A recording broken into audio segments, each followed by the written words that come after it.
የስቲስቲ ኢትዮጵያ ቤተሰቦች ዛሬ ከአርበኞች ጋር የተገናኘ ጉዳይ ነው የምናወራቸው። በዋናነት ትኩረታችን የሚሆነው በ5 ዓመቱ በጣሊያን ወረራ ወቅት የነበረውን የአርበኞችና የወራሪው ኃይል ግንኙነት ምን ይመስል ነበር፣ በዛ ወቅት ላይ የነበረው ነው የምናወራው። ከዛ ጋር ተያይዞ የተለያዩ ርዕሶችን በተከታታይ እናቀርብላችኋለን።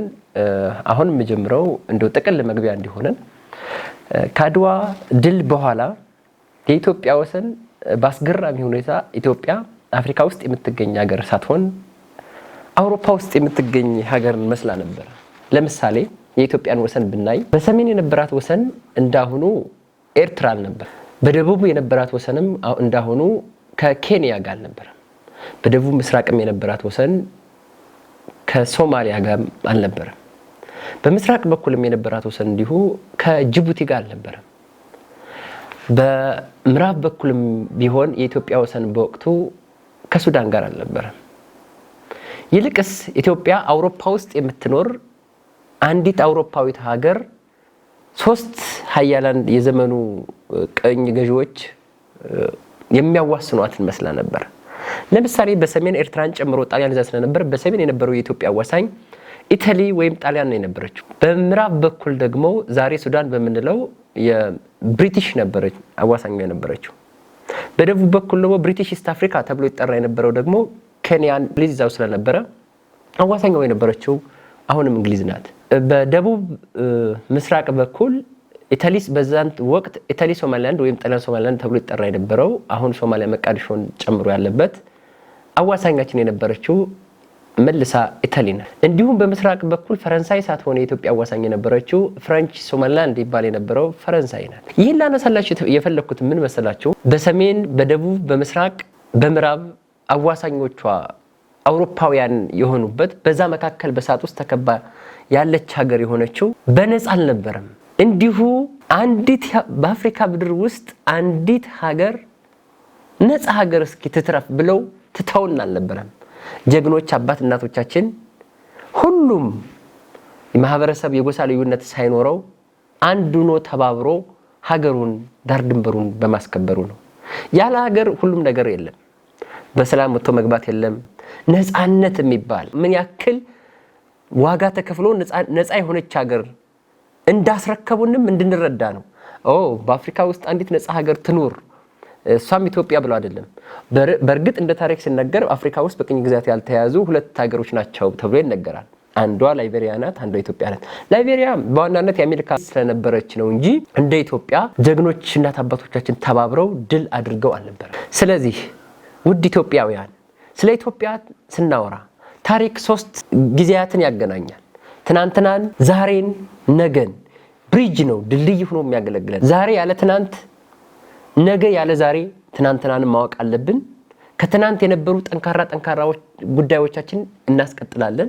ከትናንት የነበሩ ደግሞ ደካማ ጉዳዮቻችን እየቀረፍን ወደፊት የተሻለች የሆነች አሁንም የበረታች ጠንካራ የሆነች ሀገር ህዝቧ በአንድነቱ ተከብሮለት የሚኖርበት ትናንትና ከውጭ ወራሪ ድል አድርገው ነፃ የሆነች ሀገር እንዳስረከቡን ሁሉ ዛሬ የተለያየ ቋንቋ የምንናገረው ትናንት አባቶቻችን ባደረጉት ተጋድሎ ራሳቸውን አሳልፈው እንደ ሻማ ቀልጠው ህይወታቸውን ገብረው ነው ነፃ የሆነች ሀገር ያስረከቡ። ያ ሁሉ ሆኖ በመሃል ላይ ተከባ በሳት ውስጥ የነበረች ሀገር እንዲሁም የአፄ ምኒልክ መታመም በተሰማ ጊዜ እነዚህ ጎረቤት ሆነው የነበሩት አውሮፓውያን ሀገራት አንድ ስምምነትን ተስማምተው ነበር። እንደ በርሊን ኮንፈረንስ አይነት ማለት ነው። ለምሳሌ በርሊን ኮንፈረንስ የሚባለው በኦቶቮን ቢስማርክ የጀርመኑ ቻንስለር ዘዘን ታይምስ ጀርመን ሊደር የነበረው በኦቶቮን ቢስማርክ የተጠራ በርሊን በጀርመን ዋና ከተማ የተካሄደ ነበር። የስምምነቱ ዋና ዓላማ እንዴት አፍሪካን በሰላማዊ መንገድ እንቀራመታት የሚል ነበር። እንደዛ ሁሉ የአፄ ምኒልክ መታመም የዳግማዊ አፄ ምኒልክ መታመም የሚየ ምኒልክ መታመም ከአድዋ ድል በኋላ እንደ አውሮፓውያን አቆጣጠር 1906 ሲሰማ እነዚህ ጎረቤቶቻችን የነበሩ ሀገራት እንግሊዝ፣ ጣሊያን፣ ፈረንሳይ አንድ ስምምነትን አደረጉ እንደ በርሊን ኮንፈረንስ how to scramble ኢትዮጵያ peacefully አይነት ማለት ካሁን በኋላ ምኒልክን ያክል መሪ አይኖራቸውም። ጠንካራ የሆነ እንደ ምኒልክ አይነት ያለ አስተባብሮ ሊመራቸው የሚችል መሪ አይኖርም። ስለዚህ ምኒልክ ደግሞ በወቅቱ ለዚህ የታጨ ብቁ የሆነ ልጅ የለውም በሚል የኢትዮጵያን የፖለቲካ ሁኔታ ሲያጠኑ ስለነበረ ሚኒሊክ ታማዋልና ኢትዮጵያን መከፋፈል አለብን ብለው እንደ በርሊን ኮንፈረንስ የመከፋፈል ስምምነት አደረጉ። ይህንንም አጼ ሚኒሊክ አይደለም በህይወት እያሉ አልጋ ላይ ተቀምጠው መፍትያ በጅተውለት ነበር። በነገራችን ላይ ያ ስምምነት ትራይፓርታይት አግሪመንት ይባላል። የሶስትዮሽ ስምምነት የእንግሊዝ፣ የፈረንሳይ፣ የጣሊያን ስምምነት የተካሄደበት ነበር።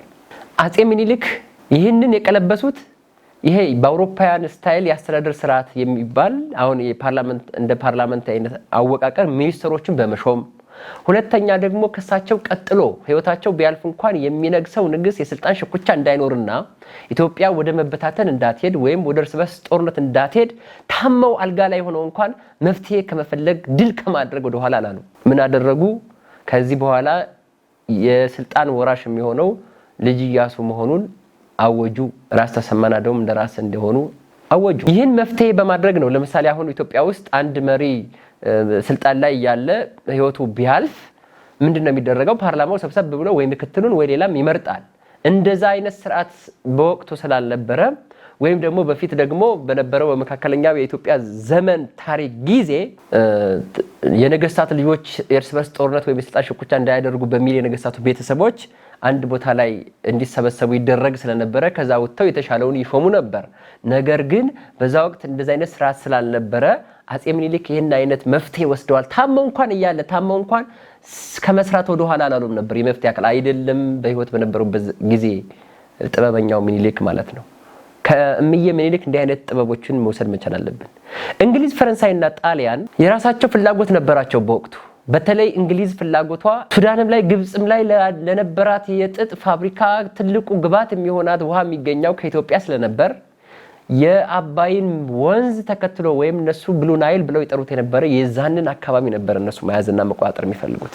ስለዚህ ትኩረታቸውን ያደረጉት እንግሊዞች ከዋናው ከአባይ ወንዝ የሚፈስበትን ጣናና አካባቢውን ማዕከል አድርገው ወደ ሱዳን የሚወስደውን እንግሊዞች ትኩረታቸውን አደረጉ።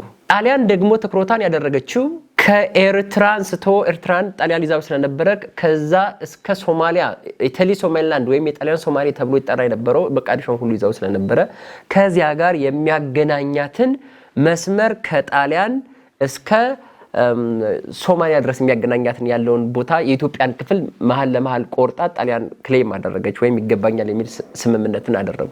የቀረችው ፈረንሳይ ነበረች። ፈረንሳይ ደግሞ ምዕራብ አፍሪካ በአብዛኛው በፈረንሳይ ዛሬ ፍራንኮፎን የሆነበት ወይም የፈረንሳይኛ ተናጋሪ ምዕራብ አፍሪካ ሀገሮች የሆኑበት አብዛኛው ምክንያት ፈረንሳይ ተቋጥረው ስለነበረ እንዲሁ ደግሞ ሌላው የአፍሪካ አካባቢ ደግሞ ምስራቁን ደቡቡንም እንዲሁም በሰሜኑ ጨምሮ ደግሞ እንግሊዝ ነው ይዛ የሆነው።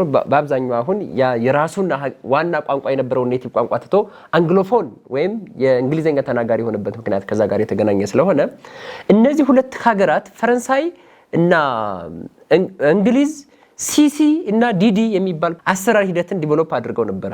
ሲሲ the interest of British ነው፣ የእንግሊዝ ፍላጎት ነው። ከካይሮ እስከ ኬፕ ታውን ሲሲ የመጀመሪያ የከተሞችን የመጀመሪያ ፊደል በመውሰድ ነው። ዲዲ ደግሞ from Djibouti to Dakar ሴኔጋል to ጅቡቲ የሚል ነበር።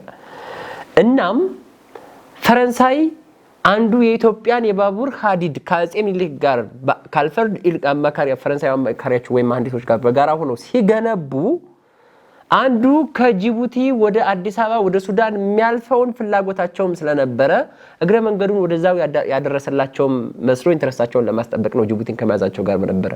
ለዛም ነው ኢትዮጵያን ትራይፓርታይት አግሪመንት በሚለው ስምምነት ሲስማሙ ፈረንሳይ ኢንተረስቷ የነበረ የጅቡቲ አዲስ አበባውን ሪያል ወይ ትኩረት አድርጋ ገንዘቧም የፈሰሰበት ስለነበረ ገንዘባቸው ገና ተመልሶ አላለቀም በመሆኑ እዛ ላይ ትኩረት አድርገው ነበር የነበረውና ለሶስት ተከፋፍለዋት ነበር።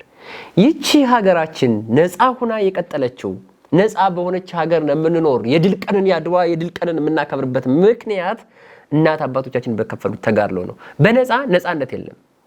መጪው ትውልድንም እኛን የሚዘክረን ለሀገራችን በከፈልነው መስዋዕትነት ነው። መምህርም ብንሆን ሐኪምም ብንሆን መሐንዲስም ብንሆን የግብርና ባለሙያ የሁሉም ዘርፍ ሰራተኞች ብንሆን ሁላችንም በያለንበት ለሀገራችን እንድንከፍለው የሚገባ ነገር አለ። ለምን በዛ ወቅት የነበሩ አባቶቻችን በነበራቸው ዕውቀት በትምህርት ልክ መንፈሳዊነት ጭምር ልክ መስዋዕትን ከፍለው ነው እንደ ሻማ ቀልጠው ነው ሀገራችን ለዚህ ያበቁን። ለዛ ነው ኢትዮጵያ ነፃ ሀገር ናት ብለን የድል ቀንን የምናከብረው።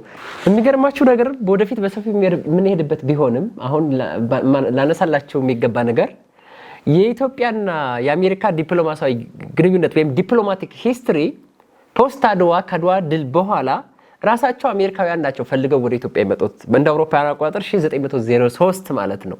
የአድዋ ድል ትሩፋቱ ከፍተኛ ስለነበር አጼ ምኒልክ ስማቸው በኒውዮርክ ታይምስ ባለፈ በሁሉም ዘንድ የገነነ ስለነበር ለዛም ነው ይሄ መሰረት ጥሎ ሮበርት ስኪነር የተባለ መልእክተኞቻቸው ሌሎችንም መልእክተኛቸውን በመላክ ከሱ ጋር ሌሎች አጃቢዎችን ወደ 30 አካባቢ የሚሆኑትን በመላክ የዲፕሎማሲያዊ ግንኙነት መሰረት የኢትዮጵያና የአሜሪካ ይጣለው። ይሄ አድዋ ድል አባቶቻችን እንዲሆን አሜሪካ ውስጥ ጥቁሮች በጭቆና ውስጥ ሆነው የጥቁሮች መብት ባልተከበረበት ኢኳሊቲ ቢትዊን ብላክስ ኤንድ ዋይትስ በሌለበት በአሜሪካ ምድር በቅርብ ጊዜ አሁን የምናየው ባራክ ኦባማ መሪ ሆኖ እስከነገሰበት ድረስ እስከዛ ድረስ ችግራቸው አሁን ድረስ እንደቀጠለ በነበረበት ጊዜ ግን ጥቁር አፍሪካ ውስጥ መሪ እንደሆነ ዓለምም በደንብ የሰማው ነጮችን ማንበርከክ እንደሚችል ያዩበት ነበር።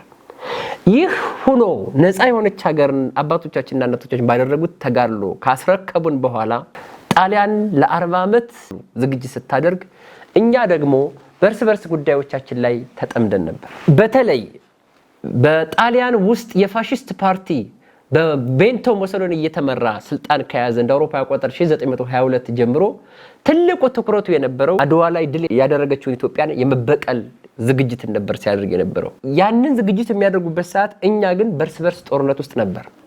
እንደዚህ አይነት አስቸጋሪዎች ሁኔታዎች ገጥመውን ነበር። ምንድነው የሚያሳየው?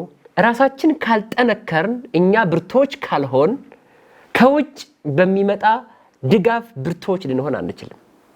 ኢትዮጵያውያን አድዋ ላይ ድል ያደረጉት ምቹ ሁኔታ ስለነበራቸው አይደለም። ክቡራን ኢትዮጵያውያኖች አገር ውስጥ ላይ ምቹ ሁኔታ ስለነበር አይደለም። የማይመቹ ብዙ ጉዳዮች ነበሩ።